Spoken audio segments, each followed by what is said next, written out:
নবীজির জামানায় একজন ব্যক্তি ছিলেন, নাম হলো কাব ইবনে আশরাফ। তিনি যখন ইসলামের ঘোর দুশমন ছিলেন, মক্কা থেকে যখন হিজরত করে নবীজি মদিনায় চলে গেলেন। মদিনায় যাওয়ার পরে প্রথম যখন যুদ্ধ হয়, আপনারা জানেন বদরের যুদ্ধ যখন শুরু হয়ে গেল, নবীজির সাহাবীদের সংখ্যা ছিল মাত্র 313 জন। সাহাবীদের সংখ্যা ছিল মাত্র 313 জন, আর কাফের মুশরিকদের সংখ্যা ছিল 1000-এর উপরে।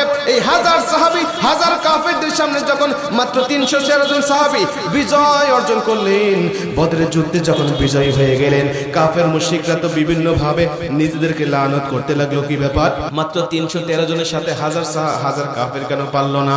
বিভিন্ন ভাবে তারা নিজেদেরকে লানত করতেছিলেন আর তাদেরকে গালিগালাজ করতেছিলেন, তোমরা কেন মুহাম্মাদের দলের সাথে পারলে না? তাদের মধ্যে একজন ব্যক্তি ছিলেন, নাম হলো কাব ইবনে আশরাফ।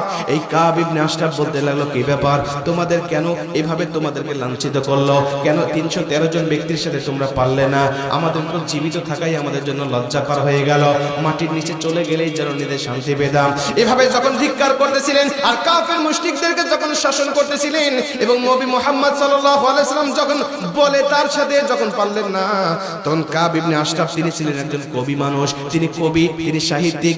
বারবার নবীজির বিরুদ্ধে বিভিন্ন কবিতা রচনা করতে লাগলেন, বিভিন্ন সাহিত্য রচনা করতে লাগলেন, নবীজির বিভিন্ন চরিত্রের বিরুদ্ধে, নবীজির স্ত্রীদেরকে নিয়ে, নবীজির সাহাবীদেরকে নিয়ে, নবীজির দাসীদেরকে নিয়ে, নবীজির চরিত্র নিয়ে যখন বারবার কবিতা রচনা করতে লাগলেন, আর বিভিন্ন মক্কার দেওয়ালে দেওয়ালে এগুলো অঙ্কন করতে লাগলেন, এবং বিভিন্ন সমাবেশে দাঁড়িয়ে দাঁড়িয়ে কবিতাগুলো পড়ে পড়ে যখন কাব ইবনে আশরাফ শোনাতে লাগলেন, আমার নবীজি যখন শুনতে পারলেন কাব ইবনে আশরাফ তিনি আমার বিরুদ্ধে কবিতা রচনা করতেছেন, আমার চরিত্রের বিরুদ্ধে তিনি কথা বলতেছেন, যেই চরিত্র সম্বন্ধে আল্লাহ পাক স্বয়ং নিজে সাক্ষী দিয়েছেন, নিজে সার্টিফিকেট দিয়েছেন, ওই চরিত্র নিয়ে কাব ইবনে আশরাফ মিথ্যা কথা বলে, ওই চরিত্র নিয়ে কাব ইবনে আশরাফ তিনি কলঙ্ক লেপন করেছে।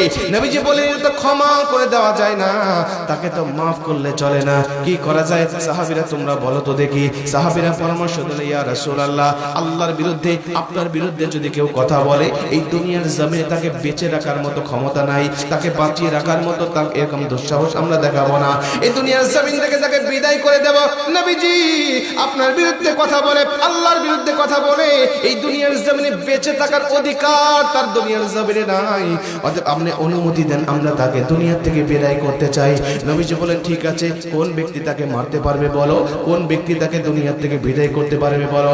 মুহাম্মদ ইবনে মাসলামা রাগ দিয়া বলে, ইয়া রাসূলুল্লাহ, ইয়া হাবিবাল্লাহ, আপনি আমাকে অনুমতি দেন, আপনার অনুমতি যদি আমি পাই, আমার সমস্ত শক্তি একত্রিত করে এই কাব ইবনে আশরাফের মতো বেয়াদব একজন কবিকে আমি দুনিয়া থেকে বিদায় করে জাহান্নামে পাঠায় দেব।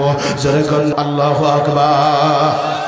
আমি তাকে বিদায় করে জাহান্নামে পাঠিয়ে দেব যদি আপনার অনুমতি আমার সাথে থাকে। কারণ আপনার বিরুদ্ধে যে কথা বলবে, আল্লাহর বিপক্ষে যে কথা বলবে, আপনার চরিত্র নিয়ে যে চিনিমিনি খেলবে, এই দুনিয়ার জমিনে বেঁচে থাকার অধিকার তার নাই। আপনি অনুমতি দেন, আমি তার কল্লা কেটে আপনার সামনে তার কল্লাটা নিয়ে উপস্থিত হব।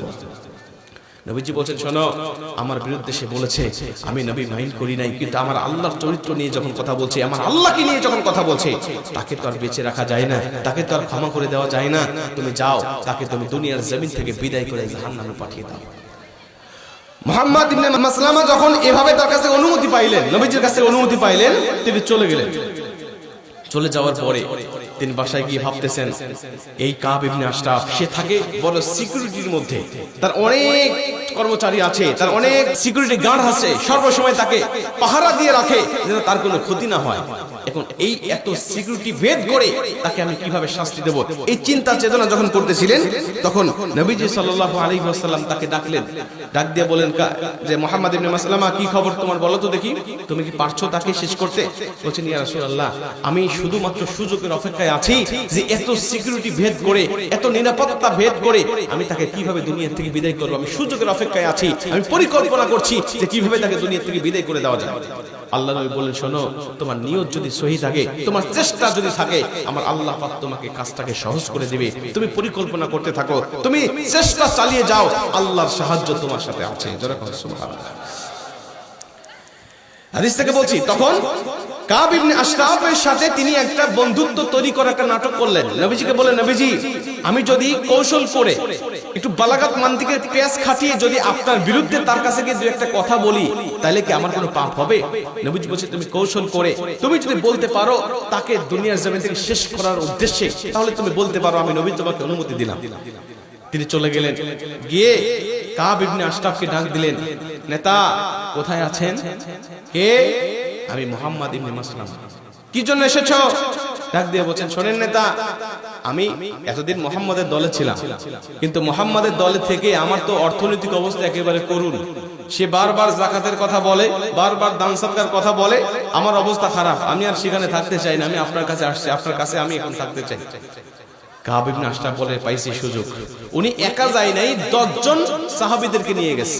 তার মধ্যে কাব ইবনে আশরাফের একজন সৎ ভাই ছিল, যার নাম হলো আবু নাইলা।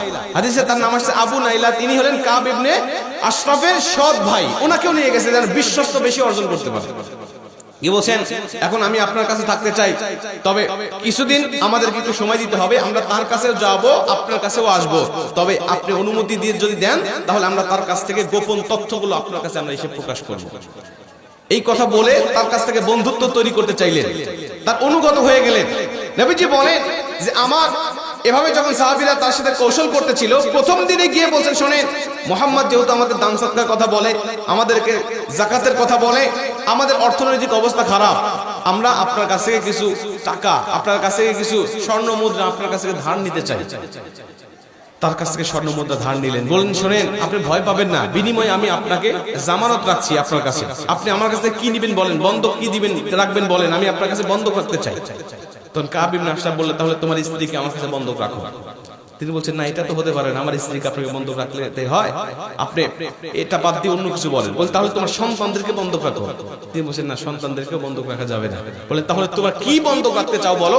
বলছেন, আমাদের এই 10 জনের কাছে, আমি সহ 11 জনের কাছে যত অস্ত্র আছে, এই সব অস্ত্রগুলো আপনার কাছে আমরা বন্ধক রাখলাম, আর বিনিময়ে আপনি আমাদেরকে নির্দিষ্ট পরিমাণে একটা স্বর্ণ মুদ্রা আমাদেরকে হাওলাত দেন, ধার দেন, কর্জ দেন, এগুলোর বিনিময়ে আমরা একটু দুনিয়ার জমিনে ভালোভাবে চলি।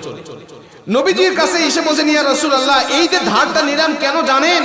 এই জন্য নিলাম যেন এই ধারটা আমি পরিশোধ করার বাহানা দিয়ে আমি প্রতিদিন তার কাছে যেতে পারি এবং তার কাছ থেকে, তার ফ্যামিলির কাছ থেকে, তার সিকিউরিটি গার্ডের কাছ থেকে একটা বিশ্বস্ততা অর্জন করতে পারি, যেন তারা আমাকে নিয়ে সন্দেহ না করে এবং আমাকে যেন অনায়াসে তার কাছে যেতে দেয়। এজন্য আমি তার কাছ থেকে ধার নিলাম এবং প্রতিদিন কিছু কিছু স্বর্ণ মুদ্রা তাকে দেওয়ার জন্য, ফেরত দেওয়ার জন্য আমি তার কাছে যাইতাম। সুবহানাল্লাহ। এটা হলো তার একটা কৌশল। প্রতিদিন কিছু কিছু স্বর্ণ মুদ্রা তার কাছে ফেরত দিতে আমি যাইতাম। যেতে যেতে আমার সাথে তার একটা সম্পর্ক তৈরি হয়ে গেল। একদিন তিনি বলছেন, একদিন হঠাৎ করে আমি তার কাছে গেলাম, আমি সুযোগের সন্ধানে অপেক্ষায় আছি। তার কাছে গিয়ে রাত্রি বেলায় আমি বললাম, কাব ইবনে আশরাফ, আমার নেতা, আপনার সাথে গুরুত্বপূর্ণ কিছু কথা আছে। মুহাম্মদ সাল্লাল্লাহু আলাইহি ওয়াসাল্লামের কিছু গুরুত্বপূর্ণ গোপন কথা আমি আপনাকে জানাতে চাই। তিনি বলছেন, ঠিক আছে চলো। বলছেন, এখানে বললে হবে না, আমরা একটু মরুভূমির মধ্যে যাই, খোলা আকাশের নিচে বসে আমরা দুজনে মিলে গল্প করব, পরিকল্পনা করব কিভাবে মুহাম্মদকে ধ্বংস করে দেওয়া যায়। এটা বলে তিনি তাকে নিয়ে আসছেন। নিয়ে আসার পরে হাদিসের মধ্যে আসছে যে তখন সেই দিন কাব ইবনে আশরাফ তার চুলের মধ্যে আতর নিয়েছিল, পারফিউম নিয়েছিল। আর তৎকালীন সময়ে সাহাবীদের থেকে শুরু করে আরবিয়ানরা তারা চুলের উপরে আতর নিত। এই শীতই করতো, শীতের মাঝখানে আতর ঢেলে দিত। আমার নবীজিও তাই করতো। নবীজি বলেন, যখন আমি আতর দিতাম কপাল দিয়ে গড়ে গড়ে পড়তো, আর আমি যেখানে সেজদা দিতাম ওইখানেও আতরের ঘ্রাণ বের হতো। সুবহানাল্লাহ। হাতে নিতাম, যখন মুসাফা করতাম মানুষের সাথে, হাতের মুসাফা করার কারণে ওর হাতও সুগন্ধি হয়ে যেত। কাব ইবনে আশরাফ আতর নিয়েছিলেন সেদিন উনি ডাক দিয়ে বলছেন, নেতা, আপনি এত সুন্দর আতর নিয়েছেন, এত সুন্দর আতর তো আমরা কোনোদিন সুঘ্রাণ পাই নাই, এত সুন্দর আতর। বলে, হ্যাঁ, এটা তো আমি ধনী মানুষ না, তোমরা তো গরিব মুহাম্মাদের কাছে থাকো, সে আতর পাবে কোথায়, এত সুন্দর সুঘ্রাণ পাবে কোথায়? তিনি বলছেন, নেতা, তাহলে আমি কি আপনার কাছ থেকে একটু আতর নিতে পারি? আপনার মাথা থেকে কি একটু সুঘ্রাণ আমি শুকতে পারি? বলছে, হ্যাঁ, কোনো সমস্যা নেই। ওই যে বাকি 10 জন সাহাবী ছিল, তাদেরকে সে যুক্তি দিয়ে আসছে বা কৌশল করে আসছে যে আমি যখন তার কাছে যাব, কোনো না কোনো ভাবে আমি তার চুলটা ধরে আমি তাকে একটু দাবায় নেব, তোমরা পিছন থেকে গিয়ে তার গলাটা কেটে ঘাড়ের উপরে আঘাত করে তাকে দুনিয়া থেকে বিদায় করে জাহান্নামে পাঠিয়ে দিবে। এই পরিকল্পনা করে উনি গিয়েছেন, কিন্তু আল্লাহ পাক সহজ করে দিয়েছে, উনি আতরের ঘ্রাণ পেয়েছে। আর আতরের ঘ্রাণ পাওয়ার কারণে ওনার অনেকটা সহজ হয়ে গেছে। আতরের কথা বলে বলছেন, আমি কি আপনার মাথাতে একটু আতর নিতে পারি? বলছে না, কোনো সমস্যা নেই। প্রথমবার নিয়েছে, নেওয়ার পরে উনি তার হাতের মধ্যে ডলতেছে, জামার উপরে ডলতেছে, ডলার পরে বলছে, নেতা সুঘ্রাণ তো আরো বাড়তেছে, আমি আরেকটু নেই। এই বলে তিনি বলছেন, না সমস্যা নাই। মাথার উপরে তিনি আরেকটু ঘষার নিয়ত করে দুই হাত দিয়ে তার দুই দিকের সিঁথি করা আছে মাঝখানে, দুই দিকে লম্বা লম্বা চুল জোর করে তাকে ধরেছে। মানুষ যতই শক্তিশালী হোক, যদি চুল ধরে আপনি তাকে পেরে ফেলতে পারেন, ওনার শক্তি শেষ। কথা কন ঠিক কিনা? চুল ধরে তাকে পেরে ফেলছে, সঙ্গে সঙ্গে উনি বুঝতে পারছে যে আমার অবস্থা ভালো না। উনি চিৎকার করা শুরু করছে। 10 জন যে সাহাবী ছিল বাহিরে ফাঁকে আড়ালে তাকে হত্যা করার জন্য, ওনারা দৌড়ে আসতেছিলেন। কাব ইবনে আশরাফের যখন পেরে ফেলেছেন, তিনি যখন শুয়ে পড়েছেন, মুহাম্মদ ইবনে মাসলামা বলে যে আমি অপেক্ষা করতেন, তারা দৌড়ে আসে না কেন, দ্রুত আসে না কেন? আমি দেখলাম তাদের আসতে এখনো দেরি হবে, আমি সুযোগটা তাদেরকে দেই নাই। আমার বাম হাত দিয়ে তার চুলটা ধরে, আমি ডান হাত দিয়ে আমার পকেট থেকে চাকু বের করে আমি তার নাভি বরাবর চাকুটা ঢোকায় দিয়ে দুনিয়ার জমিন থেকে সাথে সাথে জাহান্নামে পাঠিয়ে দিয়েছি। একটু জোরে করো আল্লাহু আকবার, একটু জোরে করো আল্লাহু আকবার।